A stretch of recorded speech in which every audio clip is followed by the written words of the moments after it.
So hello everyone, so moving over to video number 2, I'm seriously going to have my lunch in a minute because I'm getting hungry. I think it's because of the cold. When it's cold it always makes me hungry. Anyway, moving over to video number 2. So yeah, we discussed ADHD. Oh yeah, so another comment then was to do with the discussion on whether early or late diagnosis is better for autistic people. And you mentioned how maybe you think that early diagnosis is definitely best, and I would agree. Generally speaking, I think early diagnosis is best, although maybe not too young. Like, I'm a little bit sceptical about people getting their toddlers or really young children diagnosed unless they have really, really profound autism, obviously. But I sort of feel other types of autism, it's maybe better to leave it a little bit just to make sure it's not normal child development, and also because I sort of feel you accrue more evidence the older you get as well. But certainly by mid to late childhood, I think that's optimal. And obviously diagnosis waiting lists are really long, so you might still want to get a younger child on a waiting list, even if they're only about 3 or 4, because they might not actually be seen until they're 7 or 8. And obviously if their behaviour changes and they sort of seem to outgrow some of their difficulties, then they can always take them off the waiting lists. But yeah, I think certainly by late childhood, I think that age 10 is probably optimal. But obviously that depends on the child and how severe the condition is and everything.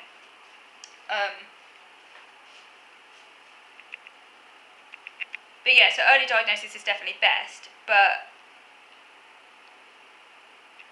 there is a concern that if others misinterpret the diagnosis and believe autistics are not capable of certain tasks, then this will lower expectations.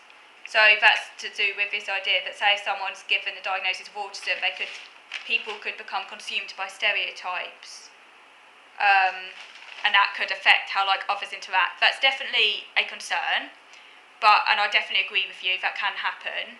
I would caveat that though with the fact that if someone isn't diagnosed with autism, they will almost invariably get some other diagnosis or other label. So it doesn't stop the stigmatising effects of labels.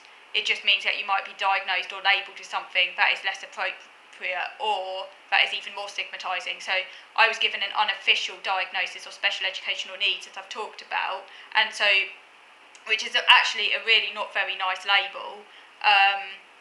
I don't like the term special educational needs. I feel a bit uneasy just saying it, but I do feel these things do need to be discussed because that's what I was labelled as having.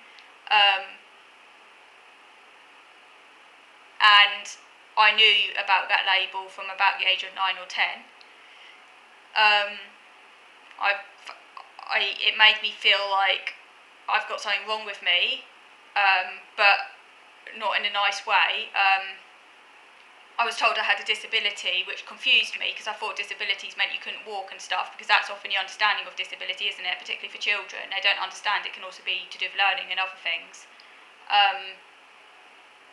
So that's what I was described as having, and people did have low expectations of me. No one thought I'd pass GCSEs, and I hadn't been diagnosed autistic yet, but people did have low expectations of me. They thought I couldn't pass my GCSEs. I proved them wrong, because I did.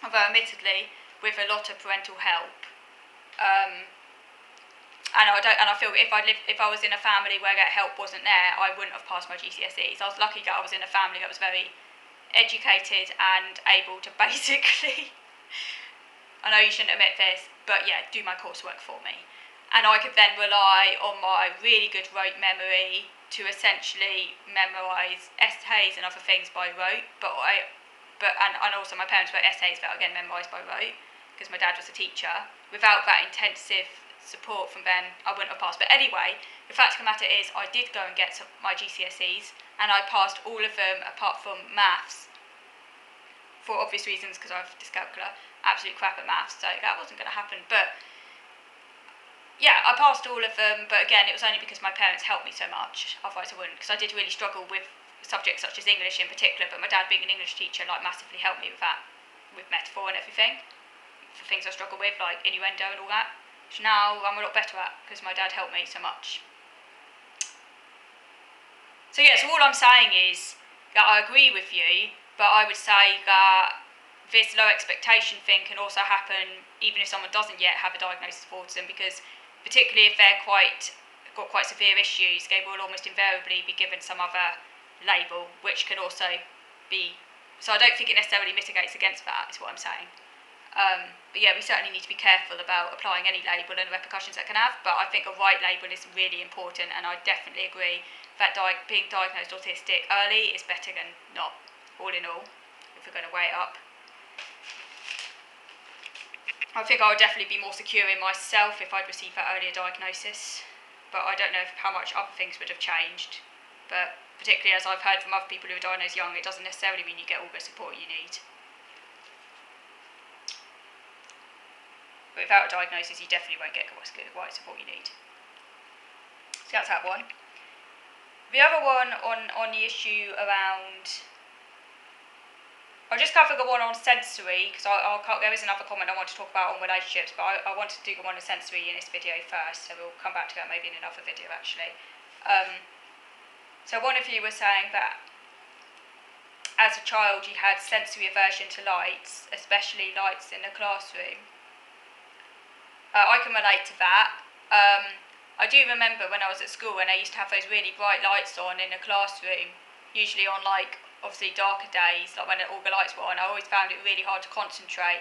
But obviously I didn't know that was a sensory thing or anything, because you don't. But looking back at it in hindsight, I am wondering whether that was a sensory thing, because I don't know, because that's the thing, because I don't like to speak to other people about these things.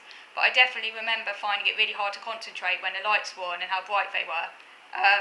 And also, and you mentioned as well in this comment, that you had to sleep in darkness. I'm the same, I have to sleep in darkness, like complete darkness. I wear one of those sleep masks, which is really good. I can't sleep without a sleep mask, they're amazing. But you have to get one of those really soft ones though, that has like really soft against the eyes. That's one I use. Yeah, and I also have blackout curtains, but I still need to use a sleep mask as well. So yeah, I can agree with you there. Unlike me, you had sensory aversions to food when you were a child, but not so much now. I've never had sensory aversions to food. I've always loved my food, so that's where we differ. You also talk about issues around clothing, that you were very sensitive to clothing, and you never wore jeans as a kid. I'm not as sensitive to clothing as some autistics, but I do have my preferred items of clothing that I normally wear, and I don't go in for this old-fashioned stuff. You know, I prefer comfort over fashion. But I'm not as sensitive as what some autistics are with clothing, but I do have my preferred items, shall we say. And I do generally prefer to be covered up. I like to be covered up. I know some autistics hate wearing clothes. I'm the opposite. I like lots of layers. That might also be why I like wearing really big coats. I like feeling padded. I like blankets. I like wearing loads of socks. I hate having my bare feet against the floor. I don't like having I like clothes over me. So it always takes me ages to acclimatise when the weather gets warmer, because I don't like stripping down to a t-shirt. I will strip down to a t-shirt, but it takes me a long time to kind of get to that point, even when it's maybe a bit too warm to wear sleeves. But I just like having clothes on, all in all. Oh yeah, and you also mentioned, to do with sound, that very loud and low sounds like cars and motorcycle engines you can't stand. I'm exactly the same. We're the same there, although for you say it's also because you've got a hearing impairment, so you have to wear hearing aids, which obviously amplify the sounds. That must be really hard. I hate motorbikes, absolutely hate them. Oh my god, I wish they were banned. They're the noisiest, most smelliest things ever. I absolutely hate motorbikes. And I also hate those really loud, polluting cars that oh my god, they make going out so stressful. So yeah, I'm 100% with you there. Absolutely hate that.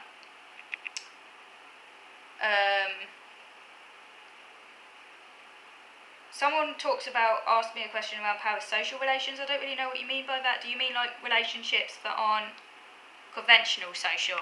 Please explain what you mean. I'm guessing that's what you mean, in which case, yes, I do prefer online relationships to normal relationships.